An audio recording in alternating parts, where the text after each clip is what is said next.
너 여기 왜 불렀어? 오늘 내가 기술원 다니면서 배웠던 환경기술 이야기를 해주려고 불렀는데 이제 컨셉은 꼬꼬무야. 아 진짜? 재밌겠다. 우선은 너가 할 게 먼저 있어. 여기에 있는 게 재료고 여기에 있는 게 완제품들이거든? 그래서 이 완제품들의 재료가 뭔지 한번 짝 지어볼까? 근데 이게 재료야? 이거는 차 안에 있는 카시트 가죽 있잖아. 그걸 말하는 거거든. 내가 차를 직접 가져올 수 없으니까. 그렇지. 가죽이면 가죽. 이거 목화는 알지? 옷. 얘는 뭐야? 얘는 현수막이야. 아, 현수막? 이거는 페트병? 헷갈린다. 페트병? 현수막? 나는 일단 이렇게 하겠어. 맞는 것도 있고 틀린 것도 있어. 일단은 여기까지는 맞았어. 이제 가죽 시트랑 이제 가죽 지갑 그리고 모카 솜이랑 수면 옷까지는 맞았는데 이제 현수막이 저 파우치고 이 페트병이 가방이야. 오. 요즘 이런 친환경 제품들 많이 나오고 있잖아. 이런. 맞아. 그래서 사람들이 친환경 제품에 대한 관심을 점점 많이 가지고 있는데 사람들은 그 제품이라는 결과에만 집중을 하고 오히려 어떻게 만들어지는지 그 과정에 대해서는 별로 관심이 없는 것 같아. 너 이거 알아? 이번 올림픽 선수들 단복 아니야? 맞아. 이번에 도쿄올림픽 팀코리아 단복이야. 총 17개 제품이 있는데 그중에서 13개 제품이 재생원료로 만들어. 그리고 선수 한 명당 500ml 생수병 기준 100개를 사용한 것과 다름없대. 그래서 오늘은 재활용 원료를 통해서 어떻게 제품을 만드는지 그 과정에 대해서 살펴보려고 해. 재밌겠다. 요즘 쓰레기 문제 엄청 심각하잖아. 몇 년 전에 쓰레기 대란이라고 엄청 이슈됐던 적이 있는데 기억나? 맞아. 그거 2018년도인가? 중국에서 쓰레기 수입을 금지하면서 우리나라에서 배출되는 쓰레기가 중국으로 안 넘어가고 이제 국내에 계속 쌓였던 일이었잖아. 맞아. 폐지랑 폐플라스틱 가격이 폭락해가지고 이제 쓰레기를 수거 처리를 하는데 수익이 안 나니까 국내 재활용 업체들도 재활용 폐기물 수거를 거부했었던 일이 있었던 것 같아. 맞아. 정확하게 맞았어. 그래서 쓰레기가 우리나라에 계속 쌓이다 보니까 큰 문제가 있었지. 그렇게 쌓인 쓰레기들이 지자체에서는 보통 비용을 지불하고 민간 수거업체에 이제 수거를 맡기거나 아니면 일반 주민들이 돈을 모아서 수거업체에게 돈을 주는 형식으로 해결을 했었는데 이거는 그냥 임시 방편일 뿐 근본적인 해결 방안이 아니잖아. 그래서 우리 기술원에서는 폐기물 재활용률을 높이기 위해서 환경기술 개발을 기획하고 또 연구 과제를 지원해주고 있거든.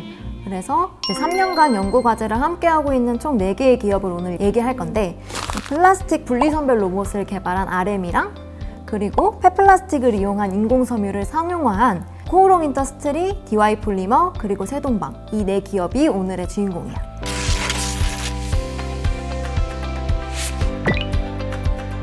폐플라스틱으로 이제 제품을 만들 때 가장 중요한 게 뭘 것 같아? 플라스틱 아닐까? 응, 맞아. 음식도 좋은 재료로 만들어야 좋은 음식이 되는 것처럼 플라스틱도 이제 좋은 재료가 있어야지만 좋은 플라스틱 재료가 될 수 있어. 그래서 플라스틱을 잘 선별해야만 고품질의 재료가 될 수 있는데 이때 색깔과 재질이 혼합된 페트병을 종류별로 잘 선별하고 또 분리해야만 고품질의 재료가 나올 수 있거든. 왜 플라스틱의 색상이나 재질이 중요할 것 같아? 색상이나 재질에 따라서 만들어지는 재료의 품질이 달라지나? 맞았어. 거의 비슷해. 진짜? 플라스틱은 색상이나 재질에 따라서 녹는 점이 다른데 그 색상이나 재질이 같아야만 고품질의 플라스틱 재료가 만들어질 수 있거든. 그래서 이 과정에서 수작업이 필요한 경우가 되게 많은데 아무래도 그 쓰레기 양이 또 많고 아무리 잘 선별하더라도 섞여서 들어가는 경우가 있어서 정확도가 떨어질 수 있어. 그리고 아무래도 업무 환경도 열악해서 새로운 해결 방법이 필요한 때였어. 그래서 RM에서는 리플봇이라는 로봇을 개발했어. 리플봇이라는 거는 인공지능으로 플라스틱을 고속 자동화 선별이 가능한 그런 로봇이거든. 그래서 플라스틱의 재질과 색상을 구분하고 플라스틱을 선별하는 그 정확도를 높였어. 이 모든 게 이미지 영상 기반을 통해서 가능해졌어. 플라스틱이 종류가 되게 여러 가지가 있잖아. 뭐 무색 페트병도 있고 갈색 페트병도 있고 뭐 초록색. 초록색 페트병도 있고 그렇잖아. 이제 재질도 PP랑 PE 등 여러 가지가 되게 많거든. 그래서 그런 거를 다 리플봇으로 선별할 수 있게 된 거야. 그래서 리플봇이라는 걸 지금 내가 영상에 이렇게 담아왔거든. 아 진짜? 그래서 한번 같이 한번 보자. 아 이게 그 로봇이야?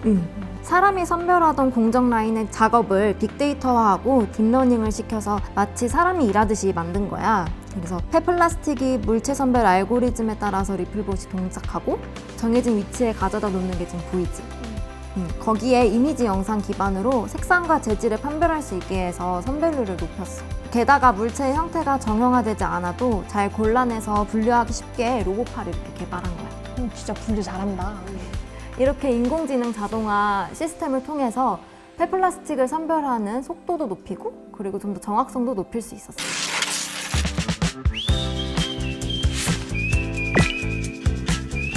이제 폐플라스틱으로 제품을 만들기 위해서는 칩이라는 게 필요하거든? 칩?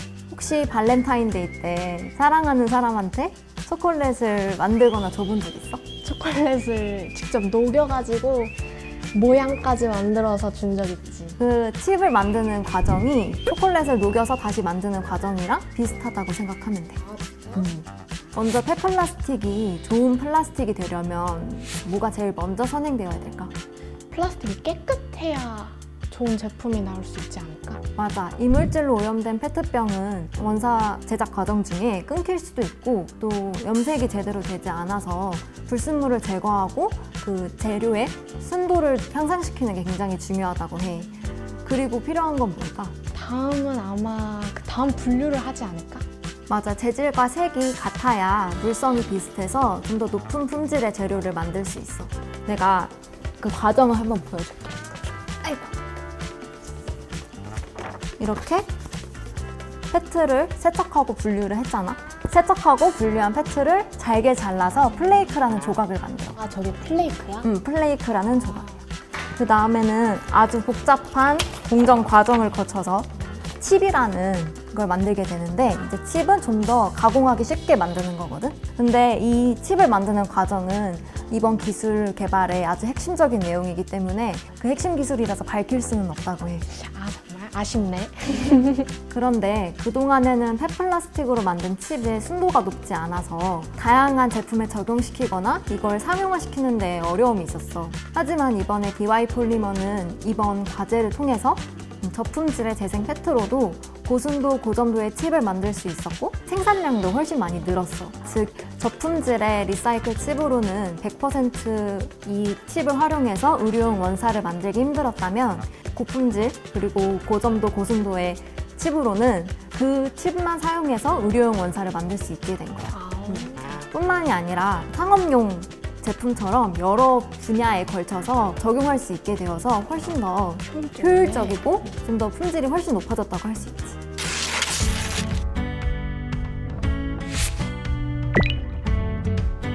혹시 스타 짜장면집 가본 적 있어? 그럼 당연하지.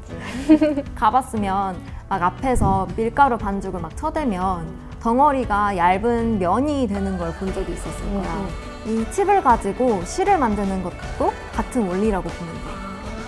앞에서 얘기했던 DY 폴리머가 이 칩을 생산을 했다면 포옹 인더스트리와 세동방은 칩을 활용해서 의료용 원사를 만들어가지고 좀 더 제품을 많이 만들어서 상용화시키는 거야. 기술 개발을 통해서 재생 원료로도 높은 품질의 제품을 만들 수 있게 되었는데 이게 기존의 석유에서 추출한 버진 페트와 거의 똑같은 물성을 가지게 되었기 때문이야.